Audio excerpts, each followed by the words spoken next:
तो शुरू करते हैं आज केमिस्ट्री का एक सबसे इम्पोर्टेंट टॉपिक जिसका नाम है जस्ता का निष्कर्षण। सबसे पहले जस्ता क्या होता है आपको पता है? जस्ता का दूसरा नाम जिंक होता है जिसकी परमाणु संख्या 30 होती है और रासायनिक संकेत उसका Zn होता है। अब निष्कर्षण क्या होता है? तो कोई भी धातु को अगर उसके अयस्कों के द्वारा बनाया जाता है तो वो उसका निष्कर्षण कहलाता है। जैसे आप यहाँ देखिए, जस्ता के 3 प्रमुख अयस्क है। पहला जिंक ब्लेंड Zns, दूसरा कैलेमाइन ZnCO3, तीसरा जिंकाइड ZnO। लेकिन इसका निष्कर्षण मुख्यतः कैलेमाइन तथा जिंक ब्लेंड अयस्कों से होता है। निष्कर्षण कहने का मतलब ये जो 2 अयस्क है उन्हीं को अभिक्रिया द्वारा अगर आप जस्ता धातु बना दीजिएगा तो वही निष्कर्षण कहलाता है। अब सबसे पहले देखिए कैलेमाइन से, तो क्या करते हैं, कैलेमाइन को जैसे ही आप निस्तापित करते हैं आपको जिंक ऑक्साइड प्राप्त होता है। जिंक ऑक्साइड कहने का मतलब जैसे कैलेमाइन को निस्तापित किए ZnCO3, निस्तापित करने पर ZnO यानी जिंक ऑक्साइड बनता है और कार्बन डाइऑक्साइड गैस बाहर निकलता है।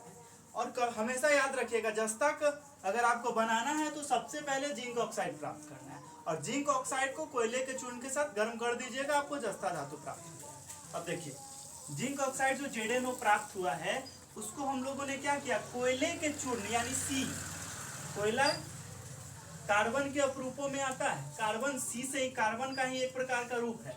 कोयले के चूर्ण के साथ गर्म करने पर जस्ता धातु प्राप्त होता है।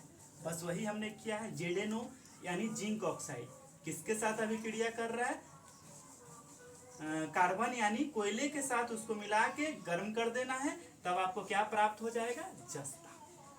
क्या प्राप्त होता है, जस्ता। और कैलेमाइन से जस्ता प्राप्त होता है। सेम उसी तरह जिंक ब्लेंड से, सांद्रित जिंक ब्लेंड जो अयस्क होता है ना, उसको वायु की उपस्थिति में उच्च ताप पर गर्म कीजिए।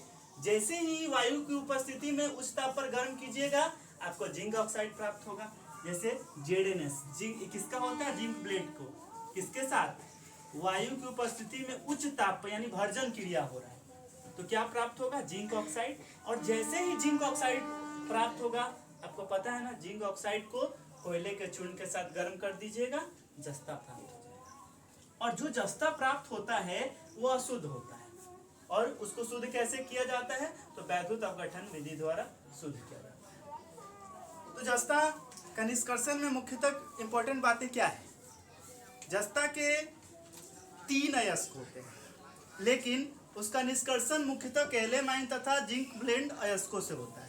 जिंक ब्लेंड अयस्क को क्या करते हैं, जिंक ब्लेंड अयस्क को आप क्या कर कैलेमाइन है ना, कैलेमाइन को आप निस्तापित कीजिएगा तो जिंक ऑक्साइड प्राप्त होगा और जिंक ऑक्साइड को कोयले के चूर्ण के साथ आप गर्म कर दीजिए वो जस्ता प्राप्त हो जाएगा।